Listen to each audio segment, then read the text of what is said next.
Albuquerque police release more lapel camera video having to do with the alleged abuse of 9-year-old Omari Varela. We first told you about this yesterday morning. This is the case that happened at a Cricket mobile phone store on Christmas Eve 2012. Just a year before, police say Omari's mother, Cynthia Varela Casaus, kicked him to death.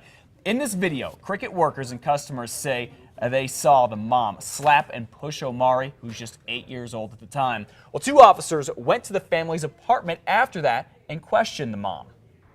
I was using wrong language. And I shouldn't. No, no hitting. I don't hit him. I grabbed him by his jacket and set him on the chair. You didn't slap him? Because that's what they're saying. No, I did not slap him. But the officers here did not take Cynthia's word for it. One of them went and checked Omari to see if he was hurt and then took him aside and asked him some questions. Did she put her hand on you? Did she strike you? Well, I think the folks at the store said that she did.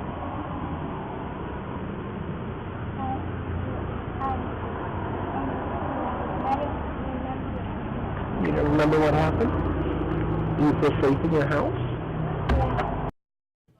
Makes your heart hurt every time you hear that. Now, because Omari couldn't remember, or maybe he was just too scared to tell the cops the truth, and because the security video is too grainy to really see what happened there, the officer felt he did not have enough evidence to arrest and charge Cynthia Varela Casaus. But he did contact CYFD. However, the department also decided there was not enough evidence to take action at that time.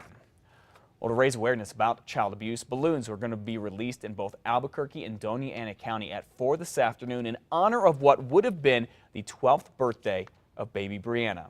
The infant was just 5 months old when she died in a horrifying case of child abuse, all at the hands of her family. Her death spurred a change in the law with a mandatory life sentence for those who kill a child through abuse when the children are between the ages of 12 and 18. Well, this session, Curry County Representative Anna Krug is proposing a bill to remove the age restriction, which would put a life sentence for intentionally killing a child of any age through abuse. Negligent child abuse resulting in death carries a sentence of 18 years. Baby Brianna's abusers got a much lighter sentence. Her mother, in fact, is set to be released in a few years in 2016. Anna Krug's bill has passed one committee and is now in the hands of the House Judiciary Committee. That's according to the legislative website. Police say a former teacher and coach is charged with calling in a bomb threat at a school. Lucas Montoya was arrested in Espanola for failing to appear in court. The warrant was related to a bomb threat he's accused of making to a school where he used to work in Santa Fe. The call was made in 2012. Officials say the person who answered the phone recognized Montoya's voice. Police say since the threat, Montoya has been coaching basketball at McCurdy High School and has been a substitute teacher at Pewaukee Valley High School. For him to have an active warrant, especially for this type of incident of calling a bomb scare into a school, is what I understand. So it is very surprising. According to the Santa Fe County Jail website, Montoya was released yesterday. Another police-involved shooting here in New Mexico, this one in Roswell. Cops responding to a call about a fight heard yelling inside of a house, so they went in. When the officers made entry, things escalated, and during the course of that, one of the officers was forced to use his duty weapon. This was about 1 o'clock Thursday morning here in the 500 block of Redwood Street. The officer pulled the trigger and hit a 34-year-old man, we are told. Now, police are not telling us what caused the officer to shoot or exactly how many shots were fired. They do say, though, that the officer felt threatened. In a situation where another individual could put the officer or somebody else in immediate jeopardy of serious harm or death. Neighbors here say the neighborhood and the area is usually calm. They are shocked by what happened. We do know the two officers involved are on paid leave. Investigators have not released anyone's name or condition or the information about the condition of the man who was shot. 6:05, it's the biggest day of the year for love, so they say, and many couples will be celebrating by tying the knot. It is also the first year that same-sex couples can legally marry in New Mexico. We sent our News 13's Samantha McDonald to Metro Court to check things out. Good morning, Sam.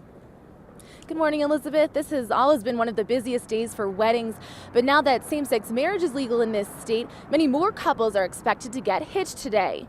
Over 100 couples are expected to get married at Metro Court alone. And for the first time, about 20 to 30% of those couples could be same-sex couples. Before they get married, couples first have to get a marriage license. And last year, the Bernalillo County Clerk's Office issued 99 marriage licenses during Valentine's Day week. But this year, they're expecting to issue 120 by the end of the week. County officials say the increase is probably due to same-sex couples. We don't really keep statistics on the exact amount that we issue to same-sex marriages, so we don't know, but we have seen an influx of them coming in, and we have noticed that they've been coming in from out of state. These women are getting ready for their wedding today. We're recognized as a couple now. We're recognized as a married couple. This is I also spoke with a reverend at a Celebration of Love wedding chapel, and she says she's seeing many couples traveling from out of state, from Oklahoma, Texas, Arizona, all to get married here today. Back to you. Okay, Sam, thank you. At Santa Fe Magistrate Court, by the way, they also say that they are seeing an increase in marriage licenses this year. They saw 15 couples yesterday in preparation for today. Good news for the metro area economy. A California company with some high-paying jobs is moving to town. DHF Technical Products, a precious metal processing company, is relocating to a 21,000 square foot building near Northern and Highway 528 in Rio Rancho. The company processes precious metals for things like jewelry and cars. It will employ 50 people with an average salary of $50,000 a year. DHF says it chose New Mexico because of tax breaks given to businesses that come here. The company hopes to be up and running by next week.